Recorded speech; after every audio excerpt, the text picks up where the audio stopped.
اس ایک آیت کریمہ میں حضور کی کئی شانیں بیان فرمائی گئی ہیں۔ یا ایہا النبی انا ارسلناک شاہدا و مبشرا و نذیرا وداعیا الی اللہ باذنہ و سراجا منیرا۔ لفظ نبی کا ترجمہ امام قسطلانی علیہ رحمہ یہاں لکھتے ہیں کہ النبوۃ ہی الاطلاع علی الغیب۔ نبوت کیا ہے؟ یہ اطلاع علی الغیب سے ہے، تو پھر نبی وہ ہوتا ہے جو غیب کی خبریں دینے والا ہو۔ وما کان اللہ لیطلعکم علی الغیب ولکن اللہ یجتبی من رسلہ من یشاء۔ یہ اسی کی شان ہے، غیب وہی جاننے والا ہے، لیکن وہ رسولوں میں سے جس کو منتخب کر لے، جس کو چاہے وہ علوم غیبیہ سے نواز دے۔ تو دو لفظ قرآن مجید میں استعمال ہوئے، الا من ارتضی من رسول، رسولوں میں سے جس پر وہ راضی ہو جائے، ولیکن اللہ یجتبی من رسلہ من یشاء، وہ رسولوں میں سے جس کو منتخب کر لے۔ تو اجتباء اور ارتداء دو چیزیں ہیں۔ اب حضور کے مبارک نام پڑھیے، حضور کے ناموں میں سے ایک مرتضیٰ بھی ہے، ایک مجتبیٰ بھی ہے۔ تو مطلب کیا ہوا کہ وہ غیب کا جاننے والا، وہ عالم الغیب نہیں، غیب کے خزانے کسی کو دیتا، لیکن جب دینے پہ آئے تو مجتبیٰ کو دیتا ہے، مرتضیٰ کو دیتا۔ اور پھر یہ اتنی شانوں کے مالک ہیں، جہاں ضرورت پڑے پھر بخل سے کام نہیں لیتے۔ وما ہوا علی الغیب بدنین، یہ غیب کے معاملے میں بخل سے کام نہیں لیتے، جہاں ضرورت ہوتی ہے وہاں بیان کرتے ہیں۔ سیدنا عمر بن خطاب رضی اللہ تعالیٰ عنہ فرماتے ہیں، قام فینا رسول اللہ صلی اللہ علیہ وسلم فاخبرنا عن بدء الخلق حتی دخل اہل الجنت منازلہم واہل النار منازلہم حافظ ذالک من حافظہ ونسیہ من نسیہ۔ کہا ایک دن حضور کھڑے ہوئے مجمع اصحاب میں، اس کائنات کی ابتدا سے انتہائے کائنات تک، یہاں تک کہ جنتی جنتوں میں چلے گئے اور جہنمی جہنم میں چلے گئے، کوئی شے نہیں جو حضور نے چھوڑی ہو، سب حضور نے بیان فرما دی۔ اب ایک سوال پیدا ہوتا ہے، تھوڑے سے عرصے میں اتنا کچھ کیسے بیان کر دیا؟ تو یہ حضور کی شان بلاغت تھی، اور بطور معجزہ حضور علیہ السلام کو یہ شان دی گئی تھی۔ تو فرمایا یا ایہا النبی، اے غیب کی خبریں دینے والے، انا ارسلناک، آپ کو ہم نے بھیجا ہے، آپ کو ہم نے بھیجا ہے۔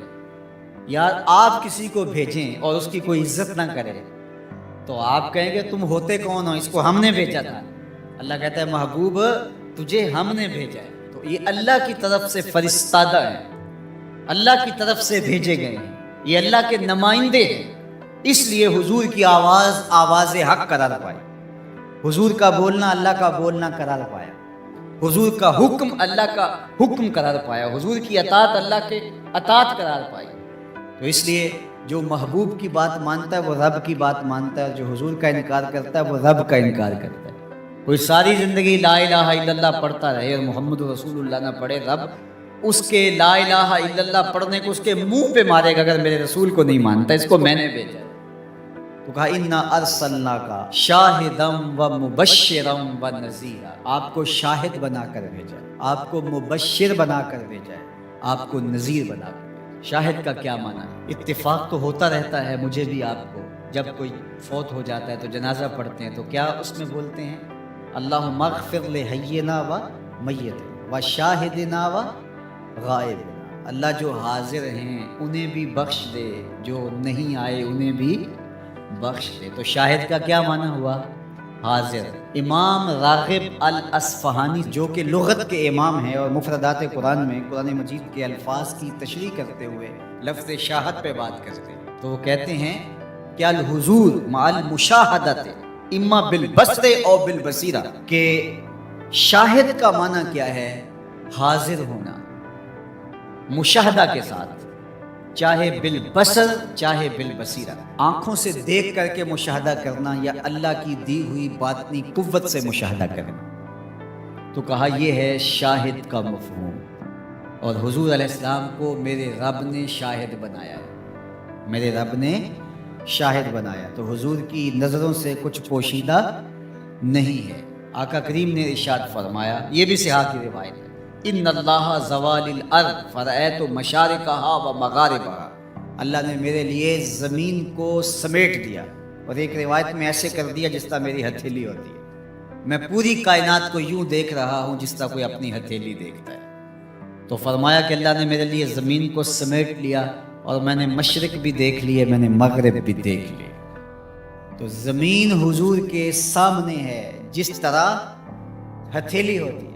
انی ارا ما لا ترون و اسمع ما لا تسمعون، فرمایا جو میں سنتا ہوں وہ تم نہیں سنتے، اور جو میں دیکھتا ہوں وہ تم نہیں دیکھتے۔ سورج کو گرہن لگ گیا، حضور نماز کے لیے کھڑے ہو گئے، نماز پڑھاتے پڑھاتے حضور نے ہاتھ آگے بڑھایا، پھر حضور نے ہاتھ پیچھے کھینچ لیا، سلام پھرا تو صحابہ نے پوچھا حضور آج نماز میں آپ نے ہاتھ آگے بڑھا لیا تھا جس طرح کوئی چیز پکڑنے لگے ہوں، پھر آپ نے ہاتھ پیچھے کھینچ لیا، کیا ماجرا ہوا؟ فرمایا جنت میں کھجوروں کا ایک خوشہ لٹک رہا تھا، میں نے سوچا تمہارے لیے توڑ لو، اور اگر میں توڑ لیتا تم قیامت تک کھاتے رہتے، ختم نہ ہوتا، پھر میں نے نہیں توڑا، میں نے کہا چلو کل قیامت کو ہی سے۔ حضور کھڑے کہاں ہیں؟ مدینے میں، صحاح کی روایت ہے، کھڑے کہاں ہیں اور ہاتھ اٹھا کے کہاں تک پہنچایا؟ جنت میں۔ صحیح بخاری اٹھائیے، باب تسویۃ الصفوف ہے، حضور نے فرمایا صحابہ صفیں سیدھی رکھا کرو، مت سمجھو میں صرف آگے دیکھتا ہوں، میں آگے بھی دیکھتا ہوں، میں پیچھے بھی دیکھتا ہوں، میں تمہارے رکوع بھی دیکھتا ہوں، دلوں میں پیدا ہونے والے خشوع بھی دیکھتا ہوں۔ اے فروغت صبح آثار و دہور، چشم تو بی نندائے ما فی الصدور، انا ارسلناک شاہدا، محبوب ہم نے آپ کو شاہد بنا کے بھیجا، ومبشرا، ہم نے آپ کو مبشر بنا کے بھیجا، خوشخبری دینے والا، نیکوکاروں کو جنت کی بشارت دینے والا، اہل ایمان کو اللہ کی رضا کی بشارت، جنت کی بشارت دینے والا، یہ حضور کی شان ہے۔ پھر فرمایا وَنَذِيرًا، ڈر سنانے والا، کفار کو، عاصیوں کو، بدکاروں کو، اللہ کے نافرمانوں کو جہنم کے عذابوں سے ڈرانے والے، یہ نبی کی شان ہے۔ نبی مبشر بھی ہیں اور نذیر بھی ہیں۔